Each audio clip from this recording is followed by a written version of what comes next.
What's up, troops? How's it going? Welcome back to a new video. I'm Craig, a former British soldier of 16 years, and today we're discussing, have the UK lost all its patriotism, or do we just need the right kick up the arse? But before we get into that, head over to combatreadyhq.co.uk. The link is in the description to check out our t-shirts. We've got some brilliant designs and some premium military grade coffee to keep you going on operations, exercise, outdoors, camping, hiking, or if you just need to wake up in the morning, we have got you covered. Use code CHARHQ10 for 10% off. Let's get into it. Let's discuss this. I did a poll. Would you join the British military today if called upon? We had 641 votes over 3 days. 36% said yes, they would. 56% no, not for me. 8% are on the fence. Only 8% are on the fence, but a shocking 56% said they would not join. That's over 320 people in this poll. Obviously, we've got to give a take. Some people may have not been from the UK. We may have bots voting, but it's looking like an overwhelmingly people will not fight. And we've also seen those videos, people going out into the street. Would you go, if conscription was called up, would you go? If there was a war, would you go? People are like, no, I'd make up an excuse. And you get the odd person going, yeah, I used to serve in the army, I would. Or yes, I would. I would defend my family and friends. But the majority of people that seem to be online are saying no. Is that a generational thing? Is it because of the government? Is it just the times we're in? Is it just because we are actually not right now directly under threat? I think it's a whole host of things. First of all, yes, the government have let us down over the years. We know that. And now the new government, we won't go too much into it because it's not this video. They are not liked. They are not liked. Back in the day when I joined, things were kicking off massively. I was growing up through school. 9/11 happened. The US saw a massive boom in recruitment, and people wanted to join the military to defend their country, to do the right thing and get a bit of revenge. Iraq kicked off. It was all over the news. I remember being at school.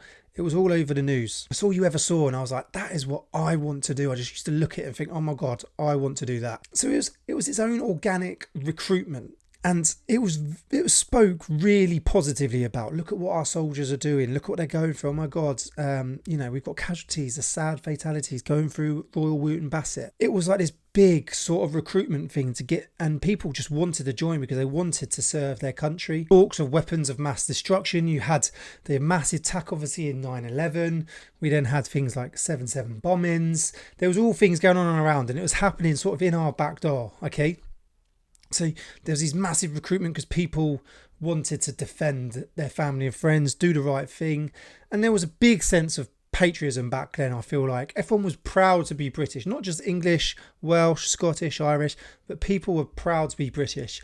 And I think because of social media, news outlets, and, all these random protests, people aren't as proud to be British anymore, sadly. But also you've got Ukraine and Russia going on, Israel, Gaza.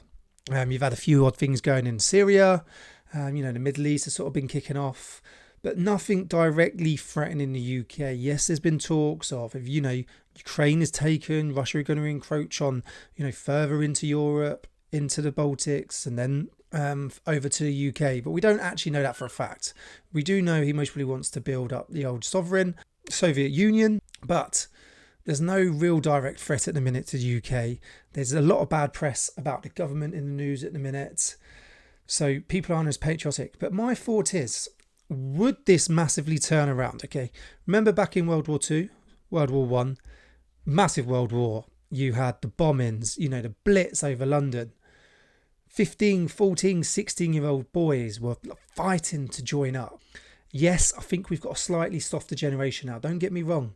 They would struggle to handle being in a woodblock, cold, wet, windy, sleep deprivation compared to what they used to when I joined, or even further back in the day. It's our own fault. We've built computers, consoles. They live in their room. It's all they do. Literally, they're in the warmth. comfort, food brought on tap, washing, bedding done for them. It's the way the world has gone. We've made a softer generation. But if something like that happened again and it really come knocking on the door, would people say no? Would they run and cry?